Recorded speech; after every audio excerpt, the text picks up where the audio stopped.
Oi, pessoal! Hoje a gente mergulha em Atos capítulo 3, uma passagem bem conhecida. Sim, uma história marcante. Começa com Pedro e João indo para o templo. Exato. Era hora da oração, umas 3 da tarde. E aí, logo na entrada, na porta chamada Formosa, Eles encontram aquele homem, né? Coxo, desde que nasceu. Uma figura conhecida ali. isso, levavam ele para lá todo dia para pedir esmola. Ele vê Pedro e João chegando e, bom, faz o que sempre fazia, pede dinheiro. É, a rotina dele. Só que dessa vez, a resposta é diferente.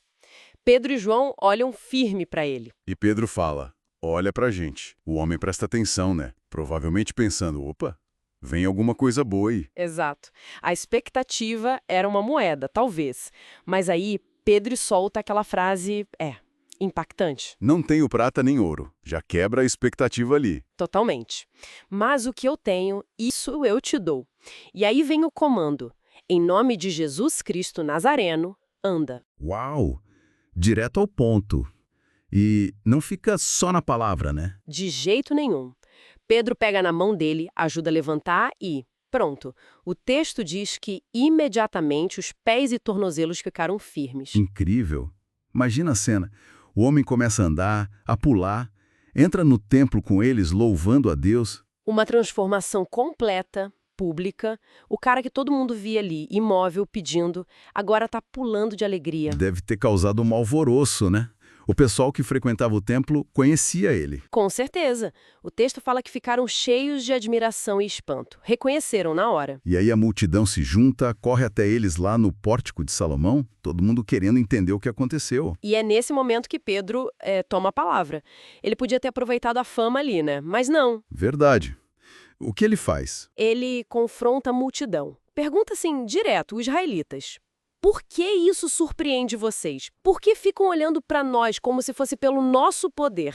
Ou pela nossa piedade que esse homem está andando? Boa! Ele tira o foco deles na hora. Exatamente. Redireciona tudo para Jesus. Ele diz que foi o Deus de Abraão, Isaac, Jacó, o Deus dos antepassados deles. O Deus deles mesmos. Isso. Que glorificou o seu servo Jesus. E aí, olha, ele não mede palavras. É, a partir daí o tom muda, né? Vêm as acusações. Pesado. Ele lembra, vocês entregaram Jesus, negaram ele diante de Pilatos. E detalhe, mesmo quando Pilatos queria soltar. Puxa. E continua? Sim, diz que eles negaram o santo e o justo e pediram um assassino no lugar. Barrabás, né? Que escolha. E a frase mais forte, talvez. Vocês mataram o autor da vida.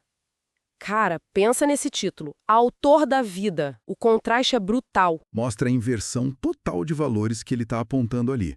Mas ele não para só na acusação, né? Tem a contrapartida.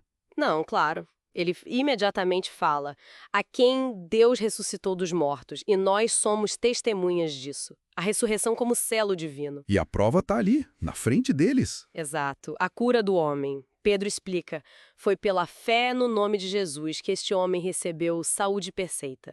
O poder não era deles apóstolos, mas do nome de Jesus. Interessante que ele também reconhece que agiram por ignorância tanto o povo quanto os líderes. Sim, ele menciona isso, mas não é para passar a mão na cabeça, sabe? Ele conecta essa ignorância com o plano de Deus. Como assim?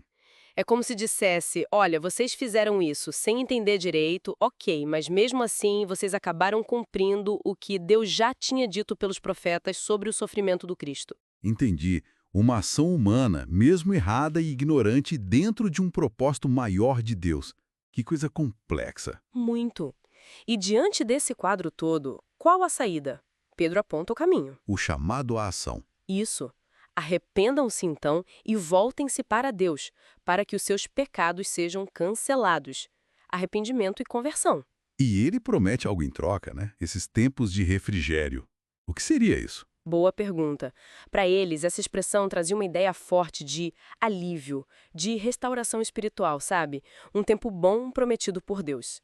Pedro está ligando isso diretamente a aceitar Jesus. E também fala da vinda futura de Jesus, o Messias. Sim, conecta o presente, arrependimento, perdão, com o futuro, refrigério, volta de Cristo.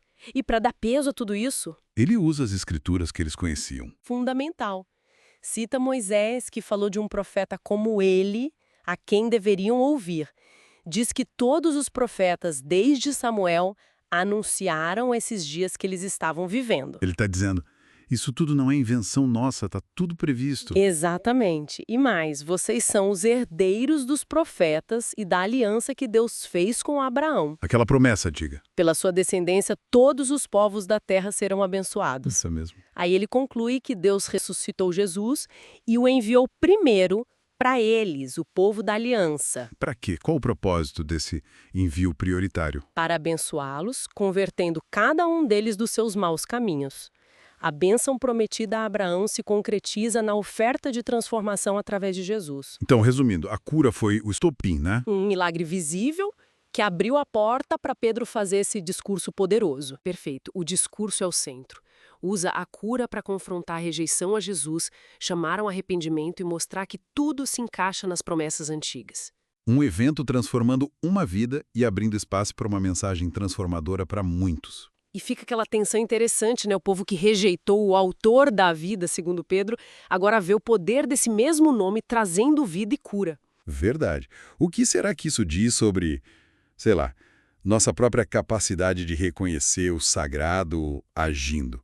Ou de ignorar, né? Exato. E sobre a responsabilidade que a gente tem diante do que nos é revelado e o peso das nossas escolhas, no fim das contas. Assunto para pensar, né?